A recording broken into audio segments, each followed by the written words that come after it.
Hello everyone, welcome to the DS Guruji medical standard. दोस्तों, railway और army के exam में मेडिकल स्टैंडर्ड इतना इंपॉर्टेंट होता है कि भले आपने एग्जाम पास कर लिया हो, तमाम प्रकार का फिजिकल भी पास कर लिया हो, लेकिन मेडिकल स्टैंडर्ड में आप पास नहीं हो तो फिर आपको निकाल दिया जाता है। और ये ज़रूरी भी होता है क्योंकि आप काम ही ऐसा कर रहे होते हो जहाँ पर मेडिकल स्टैंडर्ड की काफ़ी ज़्यादा रिक्वायर होती है। तो आरआरसी ग्रुप डी का जो नोटिफिकेशन आया था उसमें 6 प्रकार के मेडिकल स्टैंडर्ड दिए हुए हैं और वो 6 मेडिकल स्टैंडर्ड आपके अंदर होना चाहिए, उनको पास आपको करना चाहिए, तभी जाकर के कुछ हो सकता है। नाम है A2, A3, B1, B2, C1, C2। ये क्या है, क्यों है, कैसे है, सारी चीज़ें डिटेल में अभी यहाँ पे फुल एक्सप्लेन अपन करेंगे। आप यहाँ पे देखिए, ये नोटिफिकेशन है आपका A2, A3, B1, B2 और C1, C2। 6 प्रकार की चीज़ें यहाँ पर लिखी हुई है। अलग अलग पोस्ट के लिए अलग अलग चीज़ें मांगी जाती है, वो वहाँ पर लिखी जाती है। या जिस पोस्ट के लिए आप अप्लाई कर रहे हैं उसको एक बार ध्यान से पढ़ लें कि क्या मांगा है उसमें। A2 मांगा है, A3 मांगा है, क्या मांगा है। बहुत इंपॉर्टेंट रहेगा अगर आप पहले पढ़ लेंगे तो। और उसके बाद आपको ये सब के अंदर कॉमन है जनरल फिटनेस। जनरल फिटनेस के अंदर क्या आता है? जनरल फिटनेस के अंदर ये आता है कि आप जो है फिजिकली फिट होना चाहिए। किस रेस्पेक्ट में? डायबिटीज नहीं होना चाहिए, high BP, low BP, urine test, hydrocele test, ये पुरुषों के लिए होता है।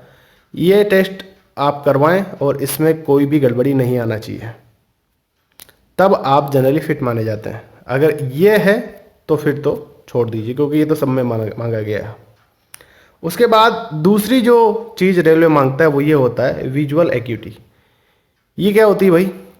बेसिकली आप कितना देख पाते हैं, क्योंकि फील्ड की जॉब है और ऐसी जॉब है कि जहाँ पर आपको एक्टिवली देखना पड़ता है, बहुत ज़्यादा देखना पड़ता है, रात में भी काम करना पड़ता है, अंधेरे में भी काम करना पड़ता है, इसलिए ये टेस्ट लिया जाता है। तो अलग अलग पैरामीटर हैं इसके, उस पैरामीटर के अनुसार अलग अलग पोस्ट पे अलग अलग चीज़ें मांगी गई है। पहले अगर मैं बात करूँ A2 की, तो फिजिकली फिट होने के साथ साथ आपको डिस्टेंस विजन जो है 6/9, 6/9 विदाउट ग्लासेज। देख लीजिए, विदाउट ग्लासेज लिखा हुआ है, यानी बिना चश्मा लगाए हुए। पिछली बार जब मैंने एनटीपीसी का फिजिकल का बताया था तो लोगों ने कहा था सर ग्लास तो लगाता नहीं है, लेसिक करवा रखा है, लेजर करवा रखा है। हिंदी अंग्रेजी में लेजर कहते हैं, हिंदी में लेसिक कहते हैं। तो दोस्तों एक बात मैं बता दूं, लेजर हो, लेसिक हो या ग्लास हो, बात एक ही होती है, ठीक है ना। तो यहाँ पे जब लिखा है विदाउट ग्लासेस तो उसको आप गंभीरता से लें। नियर विजन जो है आपका 0.6, 0.6 विदाउट ग्लासेज भी यहाँ पे लिखा हुआ है, तो ये होना चाहिए। मस्ट, यहाँ पे फॉगिंग टेस्ट आपका नहीं होगा, ध्यान रख लीजिएगा। A2 पोस्ट के लिए must pass test for the colour vision के लिए आपका टेस्ट पास करना पड़ेगा। बाइनाकुलर विजन के लिए आपको टेस्ट पास करना पड़ेगा। नाइट विजन यानी कि रात में आपकी आंखें कैसे एकोमोडेट करती है, किस प्रकार से आप देख पाते हैं, वो सारी चीज़ें देखी जाएगी। और यहाँ पर आपका मेसोपिक विजन टेस्ट भी लिखा हुआ है। इसके बाद अगर बात की जाए A3 की, तो A3 के अंदर है फिजिकली फिट आपको होना चाहिए। उसके अलावा डिस्टेंस विजन आपका 6/9, 6/9 विद और विदाउट ग्लासेज, यानी कि अगर आप ग्लास लगा रहे हो तो भी कोई दिक्कत नहीं है, ग्लास नहीं लगाते हो तो भी कोई दिक्कत नहीं है। लेकिन ग्लास लगाते हो तो एक कंडीशन ये है कि power of the lenses, laser हो, लेसिक हो, कुछ भी हो, power of the lenses not exceed to 2D, यानी कि 2 डायप्टर से ज़्यादा आपका पावर ऑफ लेंसेज का जो है, लेंस का पावर नहीं एक्सीड करना चाहिए। यानी 2 डायप्टर से नीचे का ही आपका चश्मा होना चाहिए, नहीं तो नहीं हो पाएगा। 2 डायप्टर से ऊंचे का है तो फिर आप इसके लिए फिट नहीं हो। बाकी बातें सारी वही लिए जो यहाँ पर है। 0.6 विदाउट और with glasses and must pass test for colour vision, binocular vision, night vision और मायोपिक विजन टेस्ट आपका होगा।